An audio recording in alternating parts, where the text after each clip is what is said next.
Hey y'all, welcome to Just Sharing with Nai. Today I wanted to take a trip down memory lane, kind of give you a little background information, history about myself and why I became, I shouldn't say why. No, I guess it is why, right? Like why, how I became a caregiver for both of my parents. I am 42 years old. Whoop whoop. And it was 2016 that the change happened in my life. Okay, my parents had already been, they're in their senior years. Both of them are retired. My mother had already been diagnosed with multiple sclerosis, MS. And being that I am in the healthcare field, I was kind of seeing some signs of dementia starting, but I didn't say much, right? I just encouraged going to the neurologist and to the doctors to get tested, right? Kind of leaving it up to her practitioner to give her that diagnosis. In any case, she had also been having a couple falls at home due to the MS with the loss of balance. And if any of you all have ever had to be on the other end of those phone calls with your parents that they're like, I've fallen and I can't get up, and you're trying to figure out what to do, what to tell them, how to help the situation, and you are miles away. Okay, so at the time, my parents living in Indianapolis, Indiana, I was in Richmond, Virginia, actually. I had to think about that. So miles away from them. Even though I am a physical therapist, I'm sitting here trying to talk over the phone with my dad about how to perform a safe transfer of getting my mom up from the floor. As well as saying, look, if you can't do it, sir, we're calling 911. No, we don't need to do that. I got this. That I'm the man, I'm the husband, I can get my wife up. Sir, we do not need you to have an injury while trying to do that. In any case, fast forward. By that time, it was probably, I'm going to say maybe the second fall in that year, that it was finally like, okay, you need to do something. You need to be closer. So at the time, I was a travel physical therapist, which meant I would take 13-week assignments. I worked in Virginia. I worked in North Carolina. I had already worked in Texas. So I was like, hey, let's take a travel assignment at home. So I moved home thinking it was only going to be for those 13 weeks, right? Okay, maybe I'll go a little bit longer. We'll just finish out the rest of 2016 there. Unbeknownst to me, as everyone says, your plans are not always God's plans. So that move happened August of 2016. November 2016, my dad started having some health stuff go on, was getting checked out, went to his primary, let's take some images, let's do some testing. Come to find out he ended up having stomach cancer. Well, being that my father was the primary caregiver for my mother, I said, who's going to take care of him? We don't know at the time if his cancer is going to require chemo, if it's going to require radiation, what he's going to be feeling like, any of that, right? Because, you just don't know how people respond to whatever that form of treatment for cancer is. So in any case, I decided to find a permanent position and stay home as long as needed. And boy, was that a transition. I was 36, already used to coming and going as I want to, traveling, in and out, and now you're back in your parents' house. Like, in their house. Living under their roof that you have freed yourself from however many years ago. And again, I'm seeing stuff and I was like, well, we need to change this. We need to change that. We need to, move these rugs because this is a fall risk. We need to get new this because this is old. We need to get new that. And baby, let me tell you, that caused some clashing between myself and my dad, because it was like I was like the Tasmanian devil trying to come in and change everything right away, and he was like, no, don't be doing that, don't be doing this our house, this ain't your house. But not that if any of those that know my father, he's not fully like that, but that's just how it would have been perceived from the outside person looking in. 2017 comes around Dad had radiation actually, and that was hard to watch. I am a daddy's girl because my father is very active, and he was able to take himself to and from radiation. But me coming home after maybe I think it was week 2, the fatigue started hitting, and he would just be asleep on the couch like for hours, and my mom would be sitting in chairs asleep because I felt like she's feeding off of his energy, right? They've been married for at that time over 40 something years, right? And so they know each other. They know when each other's feeling up and when each other's feeling down without even saying anything. So it was like, oh Lord, we need some help around here. And how are we going to do this? So that's when it hit me that I'm not just here to help my father take care of my mother, who we already knew had medical conditions and what her diagnosis of things were, but I'm also here to help my father. And so I became the caregiver for both parents. Scary because they, like I said, independent. Lived in Indianapolis, Indiana, away from their majority of their family was on the East Coast. My mom being the oldest of 4, and they raised their 2 children, me and my brother, and I'm watching them, how do I say it? I'm watching the change, right? Mom's moving slower, and even at that time with Dad and his cancer treatment was moving slower, right? Things that I'm like, this, you're used to this. I even had to catch myself because I'm like, Naya, it's different. It's not the same person that was just here a year ago. So that was very challenging, I think, for all of us. Honestly, if I was to go back and interview them, and if they were to be completely honest, they would agree and say, yeah, that is rough, because of course my parents had their mindset of what their golden years was going to be like, and it's not going the way that they thought. It was, we'll be retired, we can travel, we can go here and there, come and go as we please. Now it's dealing with a walker, which turned into a wheelchair for Mom, kind of up and down, watching Dad's health, getting checked now every 6 months to see what this cancer is doing, trying to educate him on the prognosis of his wife with her MS, and finally the doctor telling them that she has dementia, him learning about that.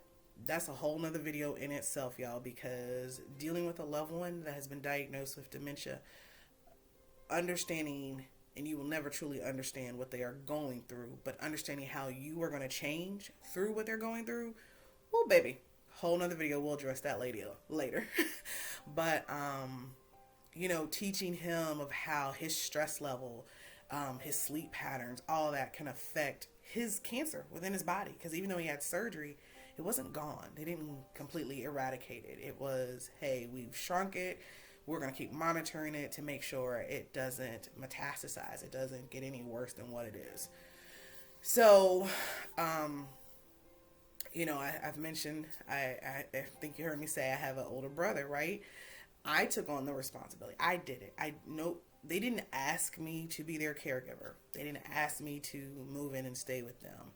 I stepped into that role in saying that I have a medical background. I have medical, friends close. I have a good understanding of medical terminology. Let me help, right? It probably took that full year of 2017 of us to kind of be able to sit down and say, look, yes, I'm your baby, but I'm an adult. And I'm not here to take anything from you. I'm here to help you get through these golden years. And that meant I had to sacrifice some things, because I was balancing the 40-hour week job, as well as I was in management, as well as practicing. So dealing with coworkers and all of that jazz, learning the practitioners that were taking care of both Mom and Dad separately, and them learning who I am. And then also realizing, you got to start getting some paperwork lined up, because they're not just going to talk to any and everybody, right? If you didn't know. So that was a whole next step of getting them to say, hey, I just want you to come to this seminar so we can talk about planning, because we don't want to just be caught off guard, right? Let's start planning for some things and getting some things set up. Um, so yeah, I would say it took a year. It took, you could say, a year and a half probably before the house was settled and we were all on the same page. And it was, yeah, my daughter's here. She's helping take care of me and her mom, is what my dad would say. He'd probably say I'm there to take care of his mom, my mom first, but I still tried to hang out, take trips, but it was hard because in the back of my mind at times, especially if I was gone away for hours, for instance, going to Nashville for homecoming or going to visit a friend back in VA or North Carolina, I would be like, well, dang, who can I have to just go check on them just in case if something happens? Or, ooh, how do we do this? Okay, can we move this appointment so that I can be present to find out and not have to get that secondhand like telephone chain of what the doctor said. That's not what he said. What was that word? You didn't write it down. That whole issue. For me not having any children, I would tell my other friends that have started going through it now, it's like having a child. You know, you learn your your child's teachers. You find out your child's, medical personnel, their allergies, their medication. You got that stuff stored in your head like bam, bam, bam, bam, bam. Anybody ask you about your kid, what they allergic to, you know it. Anybody ask me about what my parents' medication was, I knew it. Anyone asked me about what comorbidities or medical conditions they had per se, that's the other word, I knew it. Any allergies, knew it. When were these vaccines and immunization, knew it all. It was the same, and I didn't recognize that I was now storing all this additional information and still trying to manage my life as a young adult. My life, like having fun, dating, traveling, just exploring new things, being active in my sorority, being active in my alumni association, working, just everything, all these different balls that I'm juggling. And it's a lot. And I just was like, oh, I got it. Oh, I got it. Oh, I got it. I'm good. And it did come to a head. It did. It came to a point after a couple years where it was like, I'm about to burn completely out. And they say it. I don't know if you guys have ever heard it, but it is true. It is true, because if us caregivers don't learn how to take care of ourselves, we will go before the person we're caring for. And it is the truth. So to kind of wrap this up to a not extensively long talk about becoming a caregiver, it's not for everyone. Be honest, it's not. It is, my pastor said, you were chosen. Your parents knew that you would be able to handle this. God knew that you would be able to handle this. And I had to come to that point of saying, I can do this. I can do this. And I will do this because these two individuals have poured so much time, love, attention, prayers into me. I can't do anything but repay them back by doing the same. And if you are coming to that point where you're like, I'm a caregiver for my mom, my dad, both, an aunt, an uncle, a grandparent, whatever the case may be, be proud, I should say, right? It's a privilege to be able to care for a loved one that's coming into their senior years. Because again, not all of us get that opportunity, and you have a chance to just make things a little smoother, a little softer, a little bit more pleasant, because whatever the case may be that is going on with that loved one, they need you. They need you. So it's kind of where you put yourself aside. You truly learn what sacrifice means. If you haven't before, you learn what it means to sacrifice. You truly learn what it means, and when you say I love you, what I love you is. You know, it's not just something you speak, but it's something you do. It's in your actions. Um, and there are going to be some rough times. I will tell you and be honest. I have told any of my friends stepping into this, I've say it's going to be some rough days. It's going to be days that you want to walk out that door, that you're going to want to cuss, fight, scream. Yep, have those moments. But after you have that moment, compose yourself and say, I can do this, and reach out to whoever you need to, if it's your Heavenly Father, that's who you believe in, what other entity that you believe in. If it's reaching out to that one friend that keeps saying, let me know if you need something, actually reach out to them. Reach out.